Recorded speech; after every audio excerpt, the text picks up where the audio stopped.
Okay, today we'll be talking about the Republica DLC expansion. As always, these tutorials are done without any expansions, but since we are talking about expansion, we will enable it. Alright, so Republica was a DLC expansion announced released in on July 16th with patch 1.7. It basically was an improvement to republics, both merchant republics and normal republics. Uh, in terms of necessity, I'd give this roughly a 25% necessity rating. You don't really need it that much. This is one of those DLCs you can skip, or one of the expansions you can skip if you don't want it. What it adds is trading posts for merchant republics, which increase trading power. So outside the home node, so like Venice here is in the Alexandria node, it can trade a trading post here and it'll gain a bonus in the trading node. It also adds the ability to set a national focus. When a national focus is set, uh, that uh, thing it siphons 1 point from the other two monarch generation into this. So these receive a -1 and this receives a +2. This is more useful when you have like uh, when you have different when you need to focus in one group and your leaders not have wow, this is pretty balanced. Like, oh, not really. Like you don't need diplomatic points, you need more administrative, though you're going to siphon some military, you're going to get a 4-2-1 type situation.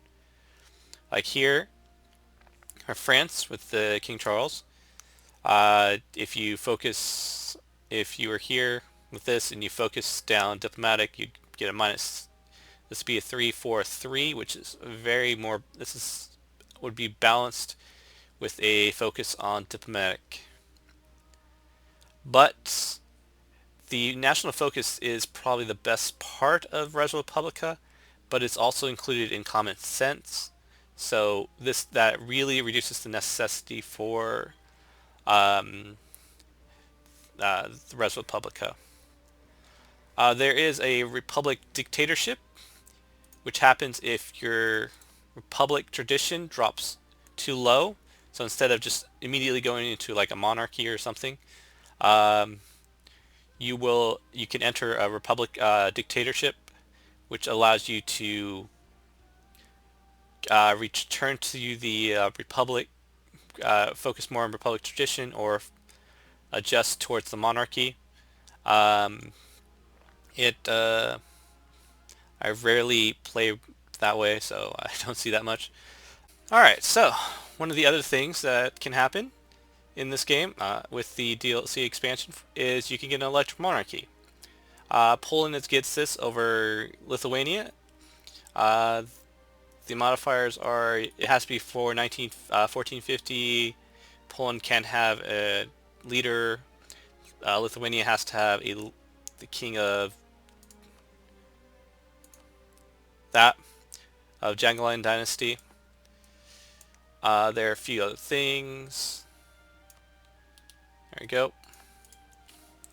Okay, the last thing about the electric monarchy is that you can spend 10 prestige to back a local heir as your a local ruler as your heir.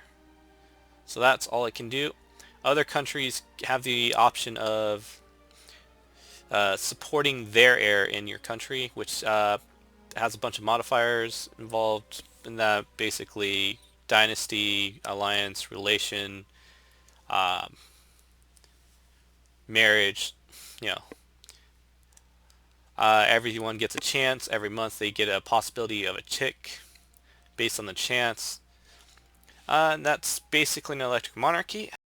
Alright, so another thing that's applied is the Dutch Republic. It's a new thing,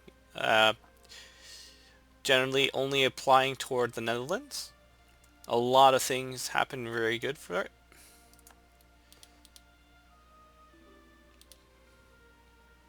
We can choose, we got status and orange.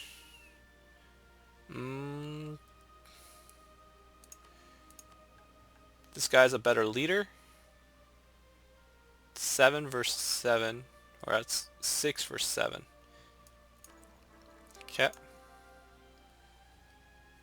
I think we need one more month. Nope. Alright. So here's your slider between status and orange. So, Dutch Republic is considered one of the strongest government types. So you have this basic slider here, which shows you whether you're going towards this end or this end. You're currently receiving more trade power, less trade power? More tradition, more trade power. We're getting a third of that, right?